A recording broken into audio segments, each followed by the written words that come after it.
নমস্কার, আরো একটা নতুন রেসিপিতে আপনাদের স্বাগত। খুবই ইউনিক একটা পিঠা রেসিপি আজ আপনাদের সাথে শেয়ার করব। গুজিয়া পিঠা রেসিপি। এটা খেতে এত মজা হয় যে একবার খেলে রোজ বানাবে। এই শীতে একবার হলেও বানিয়ে দেখুন এই গুজিয়া পিঠা। এটা দেখতে যতটা সুন্দর, খেতে কিন্তু অসম্ভব মজার হয়। তো চলুন শুরু করি আজকের রেসিপি। প্রথমে কড়াইতে 1 চামচ ঘি দিয়েছি।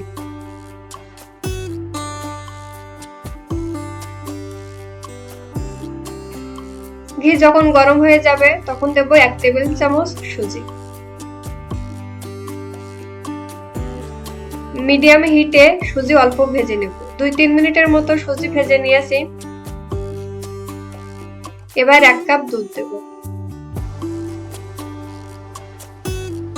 আর দেব 1/4 কাপ গুঁড়ো দুধ। সবকিছু একসাথে ভালো করে মিশিয়ে নেব।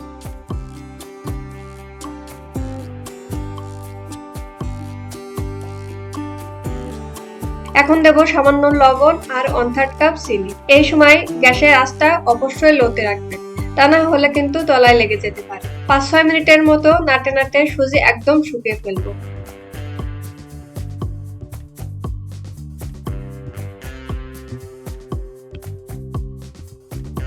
এই সময় সুজিটা কিন্তু অনেকটাই নরম থাকে, তবে ঠান্ডা হয়ে গেলে অনেকটাই শক্ত হয়। দেখুন ঠিক এইরকম যখন হবে আর তলা থেকেও ছাড়তে থাকবে, তখন গ্যাসটা অফ করে দেব। এবার সুজিটা ঠান্ডা করে নিন।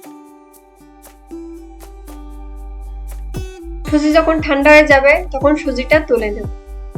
এবার এই সুজি দিয়ে একটা ডো বানিয়ে নেব।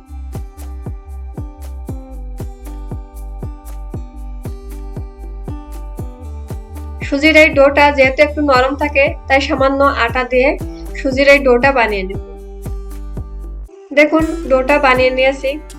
হাতে সামান্য তেল লাগিয়ে নেব, এতে করে সুজিটা আর হাতে লেগে যাবে না। এবার এটা 2 ভাগ করে একটা অংশ সাইডে রেখে দেব, আর এই অংশটা দিয়ে চিকন লম্বা করে পিঠা বানিয়ে নেব। এবার এইভাবে গুজিয়া পিঠাগুলো বানিয়ে নেব। একবার দেখলেই কিন্তু যে কেউ এই পিঠা বানাতে পারবে।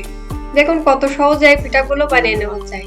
আপনারা যারা আমার চ্যানেলে নতুন, তারা প্লিজ আমার চ্যানেলটা সাবস্ক্রাইব করুন আর পাশে থাকা বেল আইকনটা ক্লিক করে দিন। এতে করে আমার চ্যানেলের নতুন নতুন সব ভিডিও সবার আগে আপনার কাছে পৌঁছে যাবে।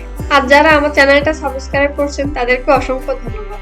সবগুলো পিঠা আমি একইভাবে বানিয়ে নিয়েছি। এবার ভেজে নেব।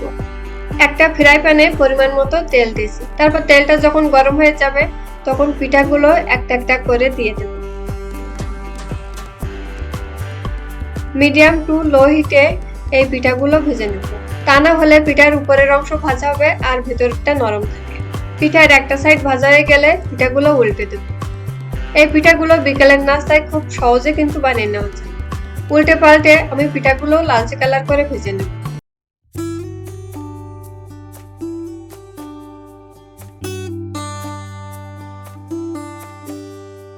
আপনারা বাড়িতে অবশ্যই ট্রাই করে দেখবেন, আর কেমন হয়েছে আমাকে কমেন্ট করে জানাবেন। ভিডিওটা ভালো লাগলে লাইক, কমেন্ট, শেয়ার করতে ভুলবেন না। তারপর পিঠাগুলো যখন এরকম লালচে কালার হয়ে আসবে তখন পিঠাগুলো উঠিয়ে নেব। সবগুলো পিঠা আমি একইভাবে ভেজে নিয়েছি। দেখুন পিঠাগুলো দেখতে কতটা সুন্দর হয়েছে, আর এই পিঠাগুলো কিন্তু অনেকটাই মুসমুসে হয়। খুবই মজার এই গুজিয়া পিঠা। আপনারা অবশ্যই বাড়িতে ট্রাই করে দেখবেন। ভালো থাকবেন, সুস্থ থাকবেন। ধন্যবাদ সবাইকে।